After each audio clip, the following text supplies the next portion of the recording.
Sziasztok!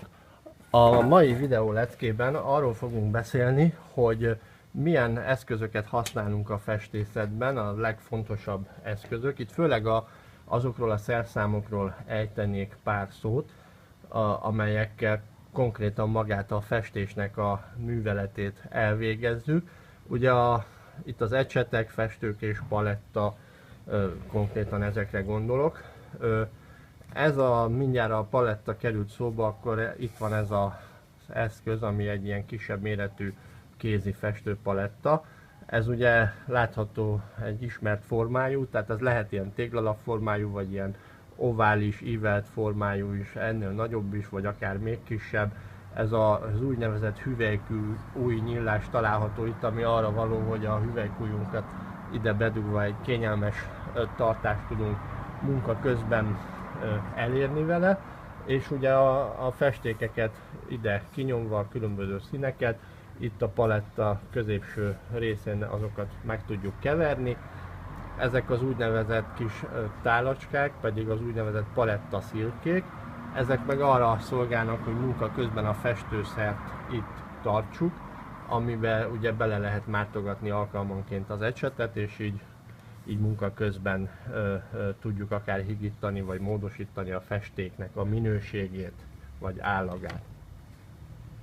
Aztán ha már a palettánál tartottunk, akkor ez az eszköz az úgynevezett palettakés. Ez nagyon sokféle formájú, ugye ez egy ilyen rombusz formát mintáz, ami itt van most a kezemben, de ez lehet hosszúkás, vagy ilyen kis lapátformájú, vagy akár ilyen spakli formájú, nagyon sokféle megjelenési formája van, többféle méretben, vannak ennél nagyobbak és ennél kisebbek, és mint mondtam, különböző formában is. Igazából, hogy ki milyen formát használ, az egyéni preferencia kérdése is, hiszen van, aki erre esküszik, valaki arra, illetve a saját munkamódszerektől is függ. Vannak festők, akik egyszerre többet is használnak, tehát váltogatják a különböző technikákhoz mindig a megfelelő méretűt vagy formájút veszik elő. Van, aki mindent egy darabbal old meg, én is ilyen vagyok, én egyedül ezt a rombusz formájú festőkést szoktam használni mindenre, de a lényeg az, hogy meg kell találni mindenkinek a saját magához legjobban illő festőkést, és azzal lehet dolgozni. A festőkésnek az egyik funkciója, hogy ezzel tudjuk a festéket összekeverni a palettán. Tehát amikor többféle színnel dolgozunk, akkor ezzel tudjuk a színeket egymáshoz keverni.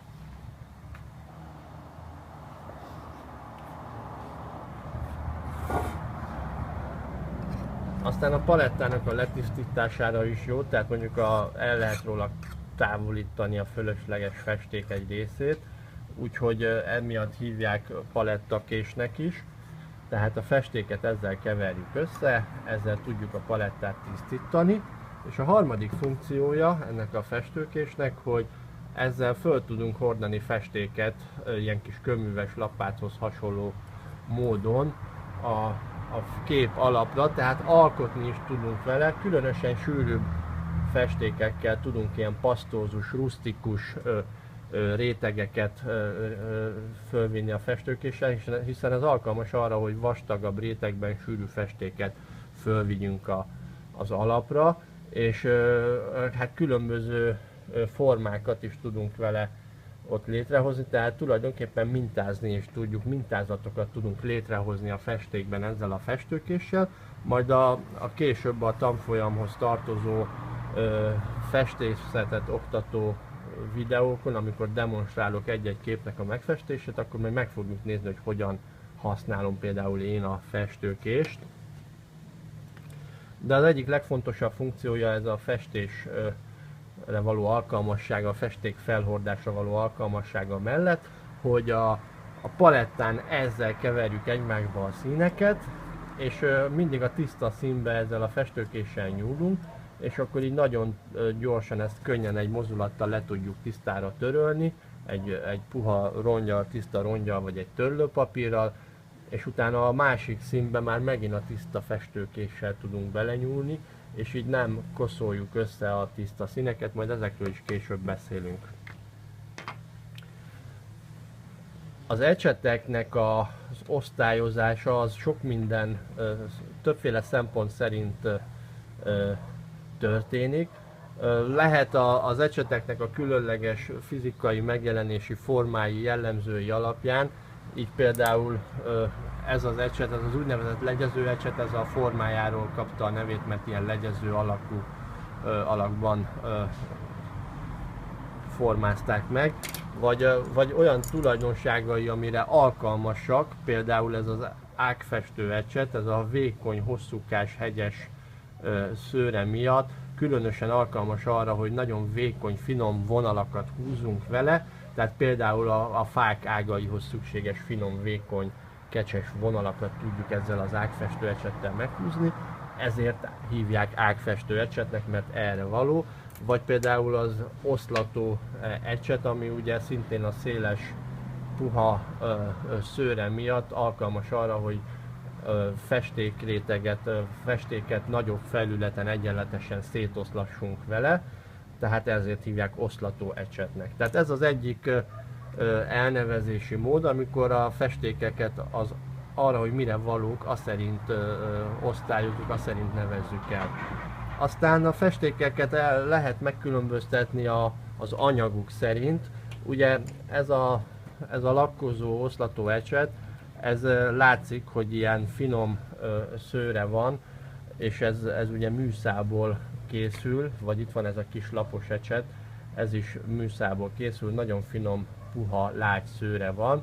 Ezek különösen hígabb, vékonyabb festékrétegeknek a finom egymásba mosására, eloszlatására valók. Ezen nagyon finom átmeneteket lehet az ilyen lágyszőrű, szintetikus ecsetekkel létrehozni. Ezek az úgynevezett szintetikus szőrű ecsetek, amelyek ugye műszából készülnek, általában olaj- és akrilfestékhez szoktak alkalmasak lenni.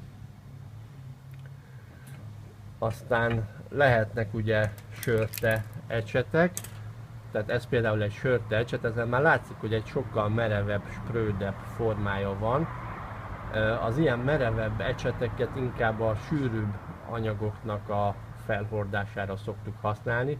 Természetesen ezzel is lehet hígabb festéket is felhordani, viszont alkalmas arra is, hogy sűrűbb anyagokat hordjunk fel, és a sprödségének köszönhetően ők jobban nyomot hagynak a festékbe, tehát úgynevezett textúrákat lehet velük létrehozni, láthatóvá teszik az ecsetnek a nyomát a képen, mert ezek a vastag, durva szőrszálak, ezek az ilyen szál lenyomatokat hagynak a festékben, amelyek megmutatják később a szemlélőnek a festéken dolgozó, a képen dolgozó festőn ecsetnyomának az irányát, lendületét. Tehát ez az úgynevezett sörte ecsetek, ezek általában valódi állati sörtékből, jellemzően legtöbbször disznó sörtéből készülnek, és azért ilyen merevek és vastagok. Az előbb mutatott szintetikus szőrű ecsetekhez képest a sörte ecsetek általában olcsóbbak, hiszen olcsóbb az előállítási költségük, az alapanyag költségük, ugyanakkor jellemzően gyakran hamarabb elhasználódnak, gyorsabban elkopnak, és mivel gyorsan elkopnak, ezért gyakrabban kell őket pótolni, mint a szintetikus szőrű ecseteket. Viszont sokkal olcsóbbak is szoktak lenni, tehát nem ritkán egy szintetikus szőrű ecset mondjuk ugyanolyan méretben, ugyanolyan formában, akár ugyanattól a gyártótól, és mondjuk ugyanabban a minőségi kategóriában is két-háromszor lehet drágább egy sörte ecsetnél, tehát ugyan hamarabb elhasználódik, sűrűbben kell cserélni a sörte ecseteket, cserében viszont jelentősen olcsóbbak. Tehát míg a szintetikus szőrű ecset lágyabb szőrénél fogva vékonyabb rétegek finom egymásba mosására a legalkalmasabb, addig a sörte ecset a durvább, vastagabb festékrétegeknek a felhordásában kitűnő, és ilyen textúrált felületek létrehozására alkalmas. Természetesen ettől függetlenül a szintetikus szőrűvel is lehet sűrűbb festéket felhordani, és a sörtével is lehet hígabb, vékonyabb réteget, csak mindegyik inkább mindegyik az egyik dologban jobb a másiknál, tehát alkalmasabban tudunk dolgozni a híg festékkel, a szintetikus ecsettel, míg a sűrűvel a sörte ecsettel. Aztán vannak még az ilyen úgynevezett egyéb állati szőr ecsetek. Ezek az egyéb állati szőr ecsetek, ezek például ilyen menyét, meg borz vagy mókus szőrből készülnek, különböző állatoknak a szőréből. Ez most éppen egy borz szőr ecset, egy angol, nagyon jó márkás ecset, és az ilyen ecsetek, ezek úgy néznek ki, hogy körülbelül ugyanazt tudják, mint a szintetikus ecsetek, tehát ezek is lágyabb szőrűek, puhábbak, szintén a finomabb, vékonyabb festékrétegekhez valók, csak ezek nem szintetikus műszálból készülnek, hanem ilyen valamilyen állati szőrből, tehát természetes alapanyagúak. Tulajdonképpen ugye régen, amikor nem voltak szintetikus ecsetek, akkor ezek a finomabb szőrecsetek voltak az alternatívái a sörte ecsetek mellett a festőknek, és napjainkban, amikor elérhetőek a szintetikus ecsetek, ilyenkor mostanában ugye ezeket a szőr ecseteket helyettesítik a szintetikus szőrű ecsetek. Aztán lehet ugye az ecset nyele is különleges arról, hogy hosszú vagy rövid. Itt látható ez a szintetikus szőrű ecset egy úgynevezett rövid nyelű, míg ez a borz szőr ecset egy hosszú nyelű ecset. Ez megint ugye a festőnek a saját munkamódszere, meg a megszokása dönti el, hogy ő inkább a rövid szőrű, vagy a rövid nyelű, vagy a hosszú nyelű ecseteket részesíti előnyben. Én mind a kettőt szeretem, a hosszú nyelű annyiban jobb, hogy olyan dolgokat is meg lehet vele csinálni, amihez jobb a hosszú nyél, míg a rövid nyelűvel nem. De ugye a hosszú nyelűt is lehet röviden fogni, tehát közel az ecset hegyéhez, tehát nagyobb változatosságot lehet egy hosszú nyelű ecsettel elérni, nagyjából ennyi a fő különbség. És akkor van még az ecset szőrnek a formája, ami egy meghatározó szempont lehet, hogy milyen formájú az ecsetnek a szőre. Ez megint eltérő hatásokat eredményezhet. Alapvetően 3 fő ecset forma van, ami a hagyományos festő ecsetet illeti. Van az úgynevezett kör alakú ecsetek, ezek a hegyes ecsetek, aztán a lapos ecsetek, amik ilyen téglalap alakúan vannak megnyírva az ecsetszőr, tehát ilyen téglalap alakúan vannak elvágva. Ugye ez a körecset, ez egy kör keresztmetszetű és így ilyen hegyes ecset. Ez a legjobban az iskolából lehet ismerős, hiszen az iskolai vízfestő készletekben is általában ilyen kör alakú hegyes ecseteket használtunk annak idején. Aztán van az úgynevezett macskanyelv forma, vagy filbert ecsetnek is hívják. Ez ugyanolyan, mint ez a téglalap alakú lapos ecset, csak a sarkai le vannak nyesve, és így le van gömbölyítve ilyen kis gömbölyített formára. Egyébként ezt is, hogyha így élére fordítjuk, akkor látjuk, hogy ez is egy lapos ecset tulajdonképpen, csak nem téglalap formájú a vége, hanem így le van gömbölyítve, hasonlóan egy macska nyelvéhez. Az angol nyelvterületen mogyoró ecsetnek is hívják ezeket. Egyébként ezek a filbert vagy macskanyelv ecsetek, ezek annyiban különböznek a lapos ecsettől, hogyha mondjuk most mind a két ecsettel húznék egy vonalat, akkor a lapos ecset az egy kis peremet húzna, ahogy a festékben belemerítem és így végighúzom a vásznon. A lapos ecsetnél egy kis perem képződik, ami kitüremkedik itt két oldalt, a két szélén az ecset szőrének, és ez a peremesség ez nincs meg, hogyha ugyanezt macskanyelv ecsettel csinálom, mert ez a gömbölyítés, ez elveszi ennek a perem képződésnek a lehetőségét, és ez mondjuk egy előny lehet, de nagyjából mind a két ecset ugyanarra jó, hogyha így laposan használjuk őket, akkor ilyen szélesebb, vastagabb vonalakat, festékfoltokat tudunk vele húzni. Ha meg élére fordítjuk őket, akkor keskenyebb, vékonyabb vonalakat tudunk a segítségükkel húzni, és ez mind a két ecsetnél igaz. Az, hogy ki mit használ, vannak festők, akik inkább a lapos ecsetet szeretik, vannak, akik ezt a macskanyelvformát, és hát vannak, akik a kör alakú ecsetet kedvelik. Én például egyáltalán nem szoktam kör alakú ecsetet használni, ha csak nem a vékony ág festésnél, tehát vastag méretben nem szoktam őket használni, viszont a lapos meg a macskanyelvformákat egyaránt használom. Aztán van még egy ilyen különleges forma, ez az úgynevezett Egberts ecset. Én ezt nagyon-nagyon kedvelem, ez a személyes kedvencem. Ez egy nagyon különleges és ritka ecsetforma, ez tulajdonképpen egy hosszított macskanyelvnek felel meg, tehát hogyha megnézzük, ugyanúgy egy macskanyelv formájú ecset, csak a szőre az előbb megfigyelt macskanyelvhez képest körülbelül 3-szor olyan hosszú. Ugyanazt lehet vele csinálni, mint a macska nyelvecsetekkel, tehát csak sokkal jobban lehet ennél a hosszúság miatt, jobban lehet vele élesebb dolgokat is húzni, illetve több festéket fölvesz az ecset szőre, tehát nagyobb felületet le tudunk úgy festeni, hogy kifogyna az ecsetünkből a festék.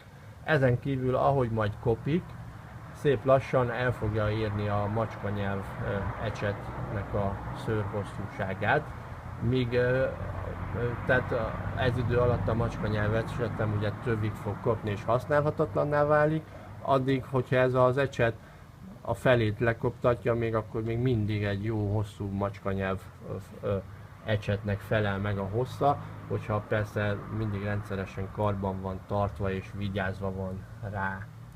Egyébként ezek egy angol kézműves manufaktúrából származnak, ezek az úgynevezett Rosemary ecsetek.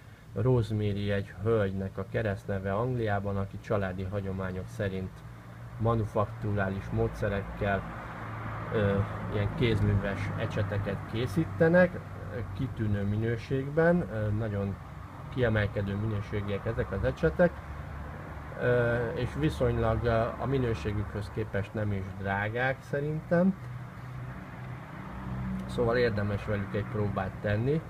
Persze azt nem mondanám, hogy olcsók lennének ezek az ecsetek, csak hasonló árkategóriában lévő ecseteknél nem drágábbak. Tehát mondjuk egy Winsor, egy Newton, vagy egy Raphael, vagy egy Isabel ecsetnél, amik szintén márkás ecsetek, és ott is vannak drágább ecsetek, azoknak az ecseteknek az árához képest sokszor még lehet, hogy egy kicsit olcsóbb is ez a Rosemary ecset, és meggyőződése, meg rajtam kívül még sok embernek a meggyőződése, hogy talán még egy kicsit jobbak is. Tehát az ecseteket ugye így is lehet még csoportosítani, hogy milyen márkájúak, egyesek ragaszkodhatnak bizonyos márkákhoz. Aztán az előbb ugye mutattam egy pillanatra felvillantottam ezt az úgynevezett legyező formát. Ez lehet egyébként szintetikus vagy sörte is. Itt a forma a lényeg. Ez a legyező forma, ez lehetővé teszi számunkra, hogy ilyen különleges effekteket húzzunk, effekteket fessünk ezzel az ecsettel. Például egyszerre több színt föl tudunk venni így az ecset szélességével, és akkor egymás mellett több színnel lehet így egy ilyen szélesebb sávokat húzni. Ebből a sörte keménységéből és ebből a szétálló legyező szőrből következően nagyon jó ez az ecset arra, hogy például ilyen ajnövényzetet, fűszálakat, fáknak a lombjait fessük meg vele, esetleg portréfestésnél alkalmas lehet az emberi hajnak az ábrázolásához, a hajszálak tömegét, hajtincseket nagyon jól lehet vele leképezni, ábrázolni. Egyesek felhőket is ilyen ecsettel festenek, tehát nagyon sokoldalú ecset. Én főleg a tájképfestésben, illetve a portréfestésnél a hajfestésekhez használom. Aztán, amit szintén felvillantottam az előbb, itt ezt az úgynevezett ágfestő ecsetet. Ez mindig akkor jó, hogyha ez szintetikus szőrből készül, és minimum nullásnak kell lennie, vagy ilyen 1 vagy 2 nullás. A 2 nullás az vékonyabb még a nullásnál is. És ez az ecset ez kifejezetten arra lett kifejlesztve, hogy vékony, hosszú, kecses vonalakat tudjunk a segítségével húzni. Ezért ilyen hosszú a szőre, mert a felhígított festékből elég nagy mennyiséget föl tud venni ez a hosszú szőr, és ilyen hosszú, vékony vonalakat lehet megfelelő technikával, megfelelő mozdulatokkal ezzel az ecsettel húzni. Én kifejezetten az ilyen vékony vonalak festésénél, vékony hajszálak festésénél, vagy tájképfestésben a fák ágainak a megfestéséhez használom ezt az ecsetet, ezért is hívják ágfestő ecsetnek. Aztán itt van ez az úgynevezett oszlató ecset. Az oszlató ecset az ilyen colos vagy milliméteres mértékegységben van megadva. Ez mondjuk 2,5 cm széles, tehát 25 mm széles, ez egy ilyen kolibri márka. Ez általában szintetikus szőrű, ez a 2,5 cm az ugye megfelel körülbelül 1 szolnak, tehát egy 1 szolos méretű ilyen ecset, az nagyon jó szolgálatot tesz nekünk a festésnél azokon a részeken, ahol a képen egy nagyobb felületet akarunk mondjuk egyszínűre befesteni, tehát nagyobb festékfoltok gyors felhordására és könnyed, finom szétoszlatására nagyon jó ez az ecset. Például az ég festésénél, a háttér festésénél sokat használom, amikor tényleg nagyobb felületeket kell gyorsan befesteni, akkor nagyon jó egy ilyen ecset. Mivel ez is ugye széles és puha szintetikus szőrből van, ezért ez az ecset is alkalmas arra, hogy finoman egymásba mossunk egymás mellett lévő festékrétegeket, foltokat, tónusokat, tehát nagyon jól össze lehet vele mosni, finom átmeneteket lehet képezni vele a képen, ezért is hívják oszlató ecsetnek.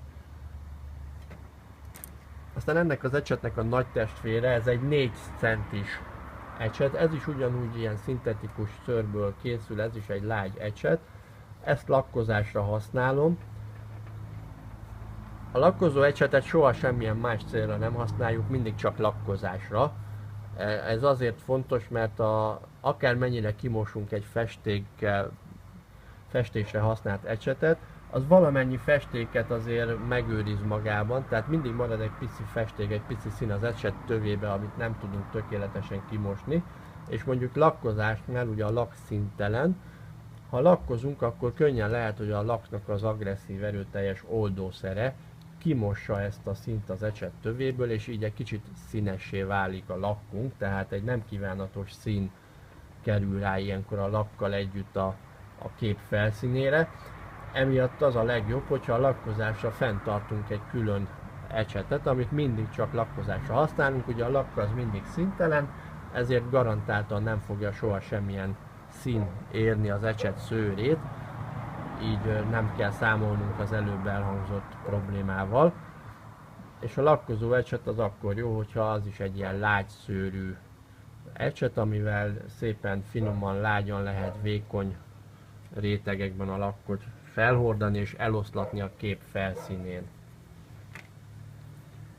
Aztán még amiről nem ejtettünk szót, az ecseteknek a számozása.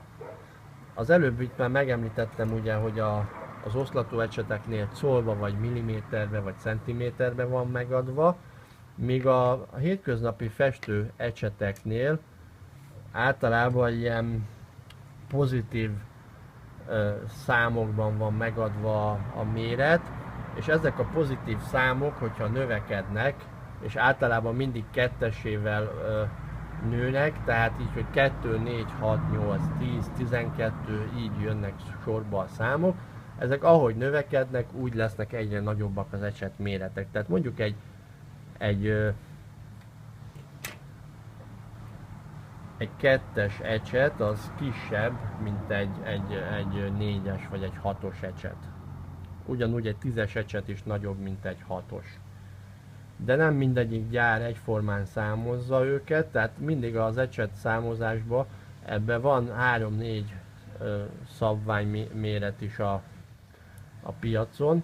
Meg kell ismerni, hogy az adott gyártó milyen számozás alatt milyen méretet ért. Az általában mindig egységes mindegyik gyártónál, hogy a legkisebb szám a legkisebb ecsetet jelöli, a legnagyobb a legnagyobbat, de általában eltérő méretek lehetnek, tehát előfordulhat, hogy mondjuk itt például látható, hogy ez az Azanta 4-es ecset, meg ez a Kolibri 6-os ecset, tehát a 4-es Azanta az egy kicsit szélesebb, mint a 6-os Kolibri. Tehát amíg az Azantánál a 4-es már egy kifejezetten széles ecset, addig a Kolibrinél a 6-os az még keskenyebb. Egyébként a Kolibrinak a 6-os mérete ez a legelterjedtebb standard, hogy egy 6-os ecset ekkora. Ez az Azanta ez egy kicsit kilóg a sorból. Mondjuk ez a 4-es Azanta ez megfelel egy 8-as méretű Kolibrinek. Tehát ilyen megfontolások szerint kell a számozást használni. A nullás méret az elvileg a legkisebb, tehát ugye, hogyha elfogadjuk azt, hogy mondjuk a pozitív számok, ahogy nőnek, úgy nő az ecsetméret, akkor nyilvánvalóan logikus, hogy a nullás az a legkisebb méret. Azonban találkozhatunk olyan számozással, hogy 2 0, 3 0, 4 0. A nulláknak a szaporodásával tovább csökken az ecsetnek a mérete. Tehát míg a pozitív számok halmazán fölfele nő az ecsetméret, addig a nullák irányába, ha több nullát jelölnek, akkor az még vékonyabb ecsetet jelöl.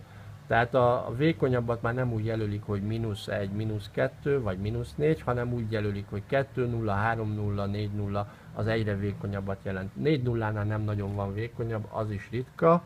Az ilyen 1 0, 2 0, esetleg a 3 0 a leggyakoribb ecsetméret. Egyébként a nullás méret az már önmagában elég vékony ahhoz, hogy a legtöbb dolgot ezzel elvégezzük. Mondtam, hogy én nem használok körecsetet, de ez az ágfestő ecset azért ez egy kör halmazállapotú vagy kör keresztmetszetű, hiszen ennek ugye fontos, hogy a vonalhúzáshoz ez a kör keresztmetszet. Illetve még szoktam használni ilyen nullás méretet, ilyen sima hegyes ecsetből is. Ez meg arra jó, nem az ágfestésre, mert ennek nagyon rövid az ecset hegye, az ecsetszőre, ez sok festéket nem vesz föl, ezért ezzel nem lehet hatékonyan hosszú, töretlen ágvonalakat húzni. Viszont például egy portréfestésnél, mikor az emberi szembe egy kis csúcsfényt akarunk tenni, egy kis tükröződő fényt, és csak egy kis fehér pontot kell oda tenni, egy ilyen helyzetben nagyon jól jöhet egy ilyen rövidszőrű, nullás, hegyes körecset. Úgyhogy ilyenekre szoktam ebből tartani nullás, meg esetleg 2-es méretben, de fölfele nagyobb méretekben már nem használom. Ott már a lapos ecseteket, illetve a macskanyelv ecseteket használom, illetve ezeket az Egberts ecseteket munkára. Tehát nagyjából ezek voltak így az ecsetekkel kapcsolatos mondandóim.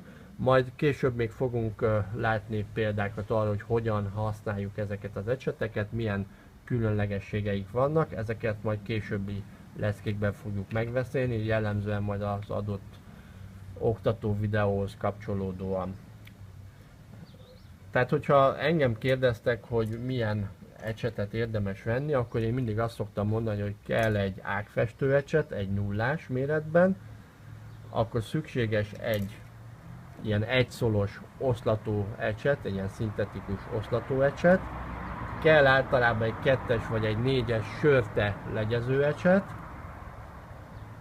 és akkor azt szoktam mondani, hogy legyen ilyen 2-es, 4-es, meg 8-as méretben lapos vagy macskanyelv ecset, szintetikus és sörte anyagból is. Tehát mondjuk egy 2-es, egy 4-es, meg egy 8-as lapos szintetikus, és ugyanúgy 2-es, 4-es, 8-as lapos sörte, meg ez a 3 ecset, ez nagyjából képes arra, hogy egy ilyen festőkéssel kiegészítve egy olyan eszköztárat biztosítson nekünk, amivel mindent meg lehet csinálni a festészetben, legalábbis amiket én szoktam. azokat biztos, amik tőlem láttok a tanfolyamokon, azokat meg lehet ezekkel az ecsetekkel csinálni. És ha valakinek van kedve ilyen kis finom különlegességekkel próbálkozni, mint egy ilyen rosemary eggbells ecset, akkor ajánlom ennek a beszerzését is. Nem könnyű, mert Magyarországon csak egy helyen forgalmazzák. Kis tehát gyakorlottabb festők tudják jobban értékelni az ebben az ecsetben rejlő lehetőségeket. Köszönöm, hogy meghallgattatok, és akkor jó ecsetvásárlást kívánok nektek. Sziasztok!